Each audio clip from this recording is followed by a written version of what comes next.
Good morning students, this is Neelam. Welcome to Sharda Senior Secondary School.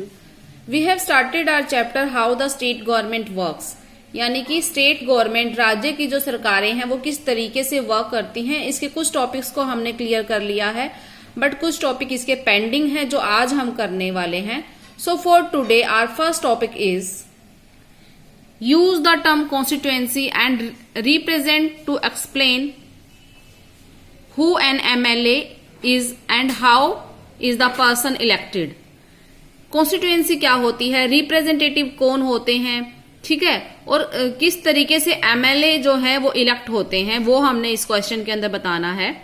N MLA is the representative of a legislative constituency. कोई भी जो MLA है वो represent करता है अपनी कॉन्स्टिट्यूएंसी को. अब आपके माइंड में ये आएगा कि कॉन्स्टिट्यूएंसी क्या होता है. देखो, जैसे कि हर स्टेट के अंदर छोटे छोटे पार्ट्स में डिवाइड कर दिया जाता है एरियाज को, और हर एरिया से एक एमएलए इलेक्ट होकर आता है, और उन्हीं जो डिवाइडेड जो एरियाज होते हैं, ठीक है, उन्हीं को ही कॉन्स्टिट्यूएंसी कहा जाता है. ठीक है ना. तो N MLA is the representative of a legislative constituency. I hope constituency का मीनिंग समझ गए होंगे आप. The state is divided into many segments for the purpose of the constitution in assembly. यही बताया गया है कि स्टेट को डिवाइड कर दिया जाता है छोटे छोटे सेगमेंट्स के अंदर, छोटे छोटे एरियाज के अंदर, for the purpose of the constitution in assembly, ताकि कॉन्स्टिट्यूशन असेंबली को बनाया जा सके. Each segment is called constituency. वो जो एरिया है जो डिवाइड किए गए हैं, उन सेगमेंट्स को हम कॉन्स्टिट्यूएंसी कहते हैं. The person who is elected is called representative. जो पर्सन इलेक्ट होता है एज एन एमएलए, उसको हम रिप्रेजेंटेटिव बोलते हैं. किसका रिप्रेजेंटेटिव? जनता का रिप्रेजेंटेटिव, क्योंकि आगे जाकर वो जनता के बिहाफ पर, हमारे बिहाफ पर सभी डिसीजंस लेने वाला है. एंड ही और she represents the constituency segment in the assembly. और वो असेंबली के अंदर अपनी कॉन्स्टिट्यूएंसी को रिप्रेजेंट करता है. The member is elected by the voters of that particular segment. और वो जो मेंबर है वो इलेक्ट किया जाता है जो उस पर्टिकुलर सेगमेंट के रहने वाले वोटर्स होते हैं. ठीक है. फॉर एग्जांपल जो हमारी कॉन्स्टिट्यूएंसी है, ठीक है, वहां से एक एमएलए चुनकर जाना है, तो वो हमारा रिप्रेजेंटेटिव है. और जो वोटर्स, यानी कि हम वोट करेंगे वहां के लिए, उस एमएलए के लिए. ठीक है. तो ये था कॉन्स्टिट्यूएंसी एंड रिप्रेजेंट के बारे में. Next is how did some MLAs become ministers. कुछ एमएलए मिनिस्टर्स कैसे बन जाते हैं. देखो, एमएलए सभी इलेक्ट होकर जाते हैं, लेकिन कोई फाइनेंस मिनिस्टर बन जाता है, कोई होम मिनिस्टर बन जाता है, कोई एजुकेशन मिनिस्टर बन जाता है. तो वो किस तरीके से बनते हैं वो चीज हम देखते हैं. अब out of the MLAs the chief minister select some MLAs to be the part of his cabinet. और ये सब मिलकर, जैसे कि home minister, education minister, finance minister, ये कैबिनेट बनाते हैं. ठीक है. सबसे पहले जैसे ही एमएलए चुनकर जाते हैं लेजिस्लेटिव असेंबली के अंदर, तो चीफ मिनिस्टर का काम क्या होता है कि वो सिलेक्ट करते हैं, अपनी कैबिनेट बनाते हैं, अपना मंत्रिमंडल बनाते हैं. He asked the governor of the state to appoint them as ministers. वो गवर्नर से कहते हैं कि वो मतलब नाम रेफर करते हैं कि इन मिनिस्टर्स को ये मिनिस्ट्री देनी है. ठीक है. जैसे होम मिनिस्टर किसे बनाना है, फाइनेंस मिनिस्टर किसे बनाना है, तो वो एक लिस्ट देते हैं गवर्नर को, और गवर्नर उनको अपॉइंट करते हैं. यानी कि इनडायरेक्ट वे में गवर्नर उनको अपॉइंट कर रहे हैं, लेकिन डायरेक्टली चीफ मिनिस्टर उनको इलेक्ट कर रहे हैं. इलेक्ट नहीं, सिलेक्ट कर रहे हैं. The chief minister allocated different departments to them to control. जो चीफ मिनिस्टर हैं वो मतलब कि अलोकेट करते हैं उनको डिपार्टमेंट, यानी कि कौन सा डिपार्टमेंट किसे दिया जाएगा. जैसे कि फाइनेंस मिनिस्टर फाइनेंस मिनिस्ट्री को कंट्रोल करेंगे, फाइनेंस डिपार्टमेंट को कंट्रोल करेंगे. And education minister works for the policies in the field of education. और एजुकेशन मिनिस्टर एजुकेशन फील्ड में काम करेंगे. तो किस एमएलए को कौन सी डिपार्टमेंट देना है, ये मेनली कौन डिसाइड करता है? ये डिसाइड करते हैं हमारे चीफ मिनिस्टर. ओके. तो इस तरीके से कैबिनेट बनती है, मिनिस्टर्स बनते हैं. आई होप आपको ये दोनों क्वेश्चन समझ में आए होंगे. Now next is how is the chief minister of the state elected. मतलब कि चीफ मिनिस्टर को किस तरीके से इलेक्ट किया जाता है, कौन सा वे हम अडॉप्ट करते हैं, right main functions of the chief minister. सबसे पहले हम देख लेते हैं कि चीफ मिनिस्टर कैसे बनाए जाते हैं। After the elections of the MLAs belonging to ruling party elect their leader. जैसे ही इलेक्शंस होते हैं, एमएलएज चुनकर आते हैं, तो जिस पार्टी की मेजोरिटी होती है, ठीक है, वो अपने लीडर को इलेक्ट करते हैं कि हम में से कौन चीफ मिनिस्टर बनेगा। The leader makes a claim with the governor to form the government.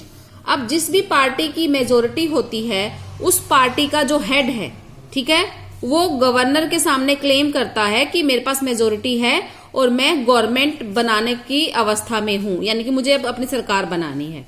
The governor appoints the leader the chief minister of the state, और गवर्नर उसको अपॉइंट कर लेते हैं। जिस भी पार्टी की मेजोरिटी होती है, जिस पार्टी के ज्यादा एमएलएज होते हैं, उस पार्टी के हेड को मतलब as a chief minister appoint कर देते हैं, यानी कि फॉर्मेलिटी के रूप में, एज ए फॉर्मेलिटी गवर्नर उनको अपॉइंटमेंट लेटर देते हैं।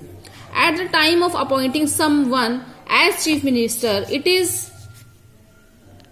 Not compulsory that the person is an MLA.